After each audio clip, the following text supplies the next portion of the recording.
So another cup final, another loss. This is becoming a very alarming pattern from Chelsea. Welcome to the match review of Chelsea nil, Liverpool nil, and Liverpool win. 5-4 on penalties, was it? I can't remember. Welcome to the Burton Ballers. Ain't got no time for no stallers, yeah. We are the risers, we're not the fallers. Our channel is growing wider and taller. Yeah, we're here to give you the news about your dear beloved Blues, yeah. So if you like this YouTube channel, like, subscribe and turn on that bell. Yeah.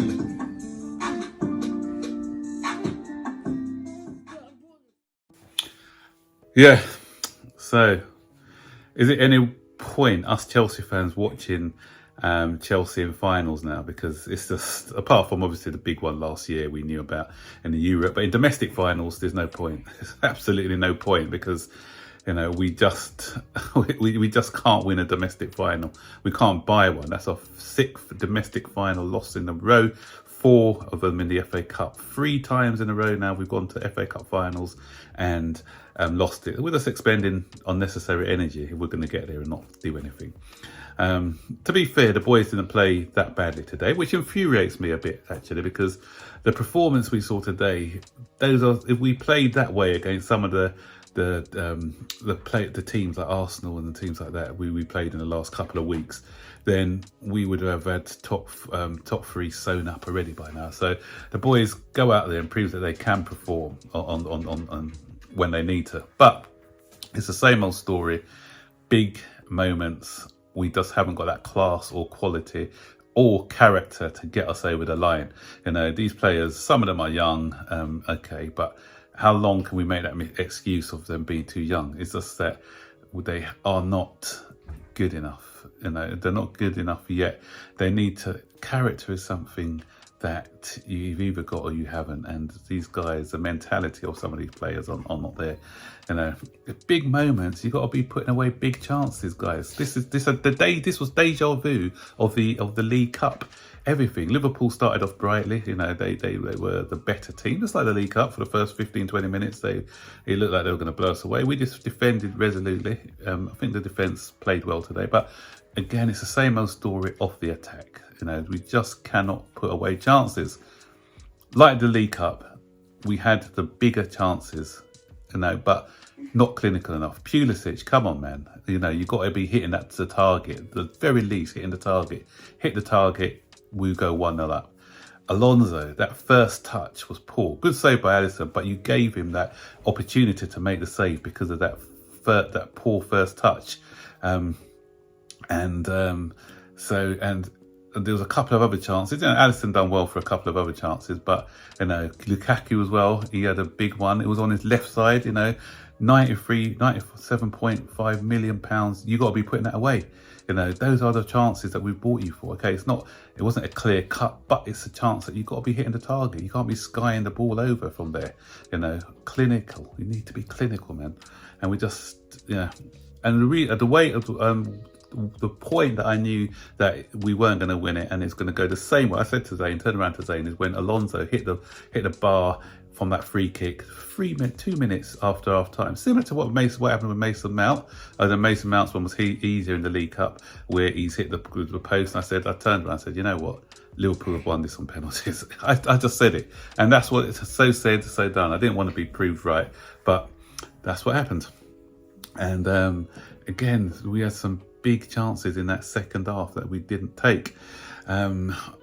And we're a bit unlucky, I suppose, in the fact that Havertz was, you know, we couldn't have Havertz to call. I won't say unlucky, actually, because Havertz was injured, and apparently the reason why Werner didn't come on is because he was carrying a knock as well. He wasn't confident that he can play, so we were left short up front. But I said unlucky, but no, it's not unlucky. It's poor planning. And I said this at the beginning of the season. We let 2 strikers go and then we replaced them with 1. That's ridiculous. Come on, board level. Come on, what are you thinking of? We let Giroud go and Abraham. We bring in, we let 3 go actually. We let Giroud, Abraham, Ambrosia on loan. We bring in 1.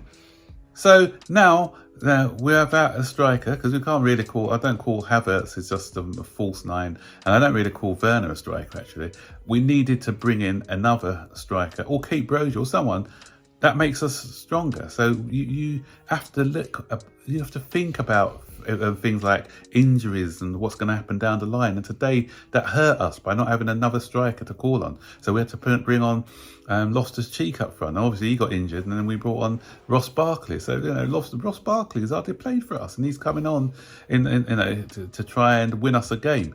We've got no match winners in this tie. Apart from Kai Havertz, I suppose he's a big time player. But looking around, who else is a match winner? We've got no match winners. Go back to the team, under Jose Mourinho, when Drogba was here. Drogba didn't lose a single FA Cup. Did he win? I don't think he lost a single cup final. I don't think he lost in the League Cup final. He didn't lose a single domestic cup final. The only final he's ever lost at Chelsea, I think, was the Champions League one. And every other domestic, we may have lost to Tottenham, actually, if I'm mistaken. I think we lost a League Cup to Tottenham. But in the FA Cup, he's got a 100% record. You know why? Because big players turn up on the big occasions. And Drogba turned up whenever he was needed. He scored big, vital goals. We had the likes of John Terry, Ashley Cole, Frank Lampard. Those guys, big-time players who can play the occasion. These boys, I'm not saying they didn't play the occasion, because we played well, but as I said before, it's those big moments, the chances that you need to take those chances when they come to you, and that's been the story of our season. In the League Cup as well, big chances, we didn't put them away. Today, big chances, didn't put them away, and that's time and time again. We need to get in players who are going to be difference makers in the final third. That's Bowley's first job. I heard Lewandowski is an option. We'll see. Barcelona are still the favourites, but it's people like him, even at his age, I think he'll be able to score those big goals when needed.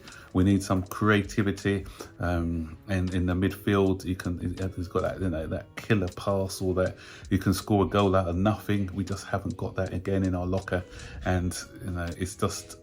We carry on with these players. It's going to be the same story season in, season out, so near yet so far in those domestic cup finals. It's quite frustrating. It even made worse with the fact that Liverpool have won it. Any other team but Liverpool, come on, I just cannot stand that team. But penalty shootout again, and Mason Mount misses his, Azpilicueta misses his. People are blaming Mendy, which is ridiculous. He saved a one from Mane. Would Kepa have done better? That's a load of nonsense when they're talking about Kepa should have been subbed on. And the other day, when in the League Cup final, why did Kepa come on? These fans are so reactionary sometimes. So I think the manager made the right decision by leaving him on. It's just a pity that, as I said, why take off Lukaku as well when we had no other striker? He knew that Werner wasn't fit. Okay, Lukaku wasn't having the best of games, but he's our only fit striker, so you leave him on. I'd have taken off Pulisic. Sorry. Your dad's going on about how you're unhappy or whatever. Today you had a big chance. You were hit and miss today. We did one or two good things, but in the main, your decision making is shocking. Not only that bad miss, but a lot of times, the ball, when the decision when to release the ball, and you just either passing it straight to one of their players or releasing it a bit too early. Poor decision making all round. So yeah, Lukaku should have stayed on. When Van Dijk got off injured, Lukaku would have had a bit more joy. And he's our only goal scorer in the team. He's been in a bit of form. Even with your strikers, sometimes you may go 78 to 80 minutes without doing anything, and that one big moment may come his way. So I was a bit surprised why he took him off. Left us short up front with no attacking options. And once he went off, what did we create? Nothing. So you know what? It is what it is. It's another final lost. So we move, and next season, I just hope we can just make some smart buys in the transfer window, and because I'm really frustrated with our attacking force at the moment, and their lack of finishing and the lack of midfield options, giving us it's just like a scratch record now. It's been like that all season. Frustrating, not only this season but a few seasons now. Where's the new Drogba? Where's the new Lampard? Can we find can we find 2 of those players, please? Because without those big time, big match players, I'm going to be talking about this again and again and again in finals. What are your thoughts of today's match? Stick your comments in the section below. Don't forget to like, subscribe, turn on post notifications to be notified every time I make a new video. Take care. Bye-bye.